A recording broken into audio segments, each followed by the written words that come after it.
Go that way. Which way? Go that way. 3 floors up. Straight on, Continue right. to act as an interpreter. Go that way. For those who say Yes. if you choose This to way. live in the UK, Go that you should way. live in England. Go that way. I had a life-threatening Right, Shane. accident or disease when I was on holiday in Spain. Get out, I think I right. would want You an need to get in English the front so interpreter Daddy knows which way you to want me to tell go. what on earth was going on. Honor had already given birth and then suffered a catastrophic bleed, which doctors had been unable to stem. The doctor had said to me, "You have to come to the hospital very quick." But honestly, I didn't put in my was last year. I didn't have to spend any money. And that is so we try to keep alive. But she's lost her. You could have he says, that's right. I said, listen, that's not true. Well, this is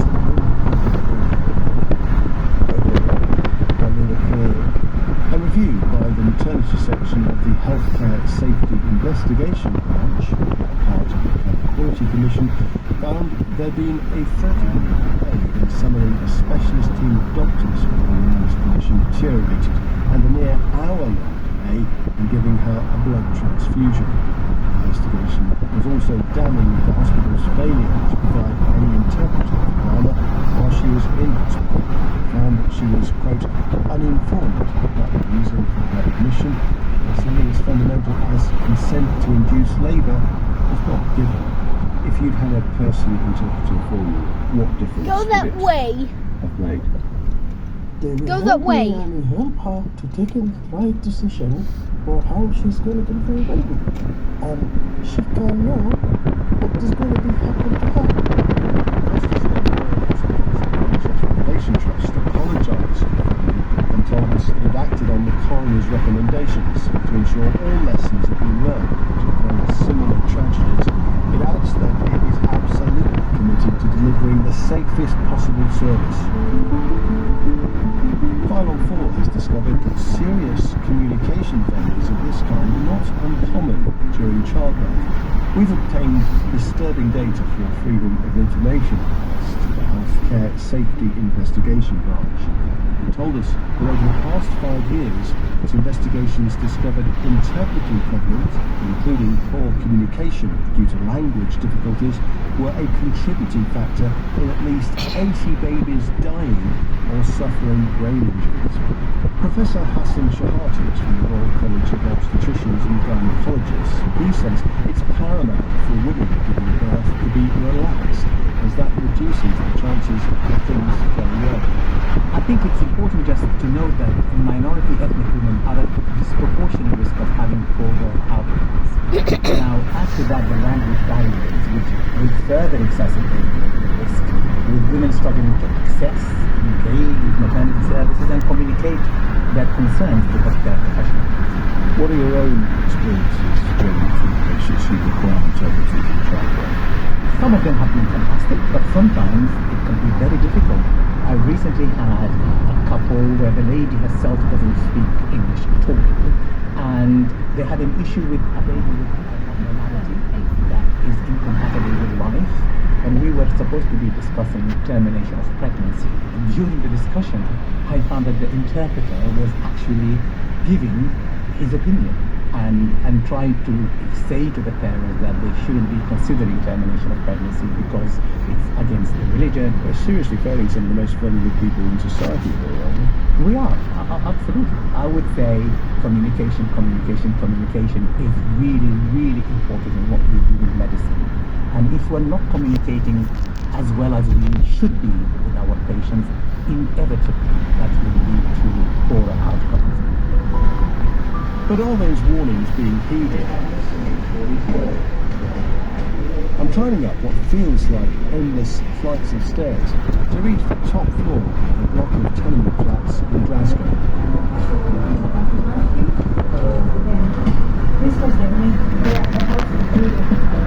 I've been welcomed into a sparsely furnished flat in the south side of the city.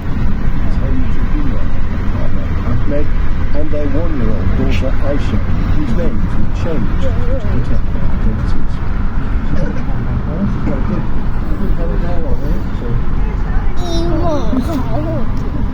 Aisha settled down for her afternoon nap. Rula You and I don't. began by telling me, through our own interpreter, how war forced them to flee their home in Syria. Go that way. Go that way. We had the bombs on top of our heads. Myself and my siblings were almost done. A lot of breathing, a lot of guns, music. After a couple settled in Glasgow, Rula became pregnant. The chance to start a family was a dream come true. She made her way to the Princess Royal Maternity Hospital in the early hours of Saturday in April last year. She savoured the thought that this baby would be the first of a big and happy family. Rula says that the following days she struggled to tell staff that the pain was getting progressively worse. Hospitals often rely on interpreters on the telephone. While she says they did provide sporadic access Go to the Valley and View. could barely understand each other due to their differing dialects. Go to By the Sunday, Valley her View. pain was becoming unbearable. She was trying to warn staff that she was suffering a bleed. Doctors were from all over the world. And even interpreters over the phone, they told me, we cannot understand you. And I couldn't understand them either. I was begging the nurses, I was kissing their hands and tell them, please, help me. Later in the day, medics decided to induce labour when her baby's heart began to struggle.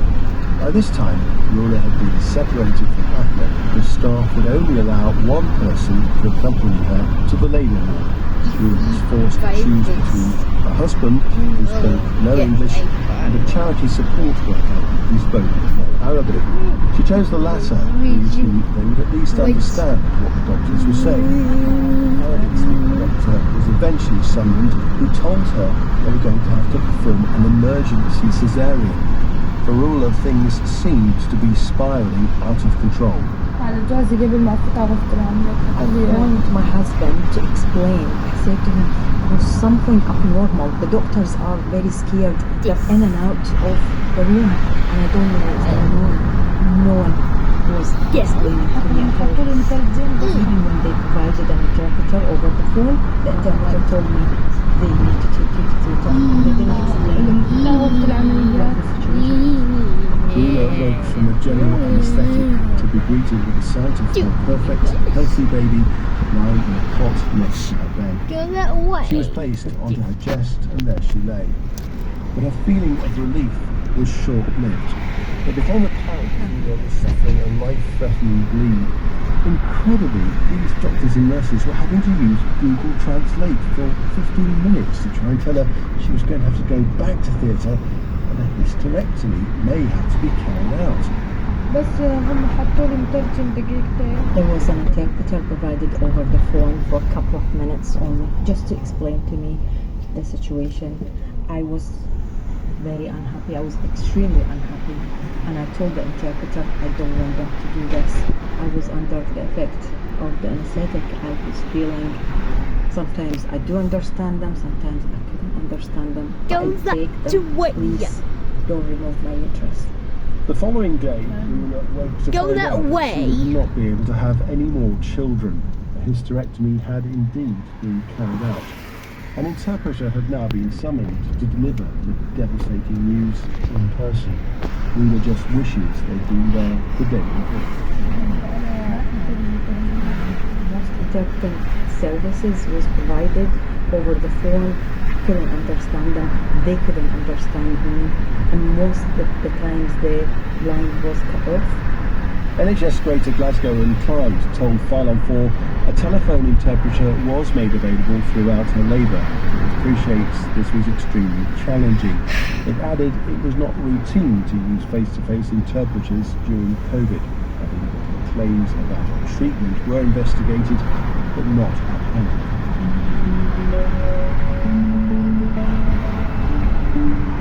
Under the 2010 Policies Act, people who don't speak English have the right to be provided with an interpreter when they're dealing with public sector organisations, which can range from anything from health, police, courts, asylum applications, social services, and much else besides.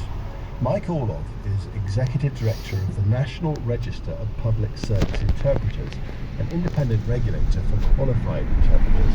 You can only get onto the register if you have the highest level of qualification and experience. If you don't speak English and you need to see a doctor, public service interpreting should ensure that there's a professional who can act between you and the doctor, ensuring there's very good communication. Same in the courts. If you're a witness to a crime and you don't speak English, your words need to be heard. And the same in a police setting. If you're in a custody suite, you definitely need to have a professional interpreter to work on your behalf and indeed on behalf of the police to ensure there's very, very good communication between the two of them. So public service interpreting is about giving voice to the voiceless. But he's concerned the level of qualifications in the profession varies hugely, making standards extremely patchy. Only the Metropolitan Police insist on degree level interpreters registered with NRPSI for all interviews. The justice system depends on the type of hearing. So, for instance, in Crown Courts, interpreters must have a degree level competency, but not necessarily in a language. Could be in philology, which is the study of history languages. Indeed, for some cases, such as bail hearings, lower standards equivalent to GCSE level have historically been enough. Many of the contributors to this programme have likened the NHS to the Wild West, where even family members or friends are relied upon. Well, that's why there are calls for tighter regulation. If you need to go and see a doctor, you're seeing somebody who is independently regulated and registered. Public service interpreting does not have protection of title. So therefore, you can actually deliver, if the public sector organisation is happy for this, to deliver somebody who's a bilingual with no training and no qualifications. And that way, the cost paid to the interpreter drops.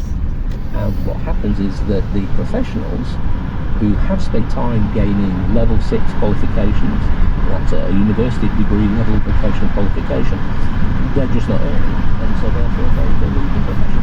We've seen some horrendous situations in the NHS where a cleaner from 3 floors up, because of the ethnicity of the cleaner, the ethnicity of the patient, the cleaner's been brought in to act as an interpreter.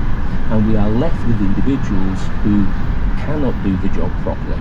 If they cannot do the job properly, people die or people get sent down when they shouldn't have been. In particular, Mike claims a decision to outsource many of the public service contracts during the early years of austerity has fractured the service, with low pay leading to a mass exodus of the most skilled interpreters. There's a recognition that each and every commercial agency has got a fiduciary duty to deliver dividends for their shareholders. How do we achieve that? Manage costs. And there has been a drive through that process where their standards have gone down and remuneration for public service interpreters has gone down. If the remuneration is not right, then people won't take the work, and we are seeing a drift. Since we started working on this story, we've spoken to dozens of interpreters, and the story we're getting is the same time and time again. With outsourcing, the cuts they've faced mean many of them can no longer make ends meet doing this job. In some cases, the rates they're being offered, especially when it comes to the NHS, means it would actually cost them money to take these jobs. Now, I've been working on this programme for the last few months alongside one of my producers. So how does it actually work when booking an interpreter through an agency? Well, the job is always the same for an interpreter. They'll get dialed up by the agency or through an online portal. They'll look up their postcodes, look at who's closest, and then we'll ask them to turn up on the same day or another day. Often because of poor pay, maybe last minute bookings, or even availability of certain dialects, interpreters are often then booked from further afield. They won't want to make this public because a lot of big agencies subcontract because they can't fulfill the demands. And then the process and pay varies all over again. So how does pay vary across the public sector? Well, for a lot of interpreters, agencies won't actually tell them how much they'll pay them per hour until they've completed all the work. Some are paid a fixed rate by the hour or a minimum for 3 hours of their time. but the amount that they're paid varies from agency to agency and then sector to sector. But what about travel expenses? If a case is up in, say, Glasgow, like Ruler, or down in Gloucester with Moda? Well, that's the big thing with interpreting. It's actually a job which requires a lot of travelling, and often agencies want to cut back on extra costs like travel. So in July time, I travelled with one interpreter for a job 11 miles away, which took an hour to get there. And the travel expense they were paid for the journey, there and back, was £1.10. The interpreter then told me that they weren't going to get reimbursed for travel expenses that day, like petrol or parking, which was really hard to find. One of those experienced interpreters who largely steers clear of NHS work is a woman we're calling Mary. She handles sensitive cases and is worried speaking out could affect her getting jobs. The rates are so low, it takes away at your self-respect. And it isn't commercially viable to spend an hour and a half travelling to a hospital, allowing time for parking, for a 1 hour job, which I'll be paid £25, and then making the return journey home. So that's half a day for £25, plus some reimbursement for mileage. Having said that, I recently took a hospital job for an older French-speaking African gentleman who was in chronic back pain, and he told the consultant, through me, that he'd had his appointments for his op cancelled more than once because there was no interpreter. So out of compassion, I made sure I took his future bookings for his op so that it could happen. And then, of course, whenever I get an agency email asking for someone to do a hospital job, I feel so bad for the poor patient when I decline. Mary's agreed to keep an audio diary for us, charting her experiences as a roving interpreter. Well, this morning I'm walking through the streets of a city in Devon, where I've come to interpret in a magistrate's court trial, and it's in Italian this time, and I live in the home county, so you wouldn't believe that I really am the nearest person, but hey, that's how it is now. So I'm come stay the night before, and we will see how it goes interpreting for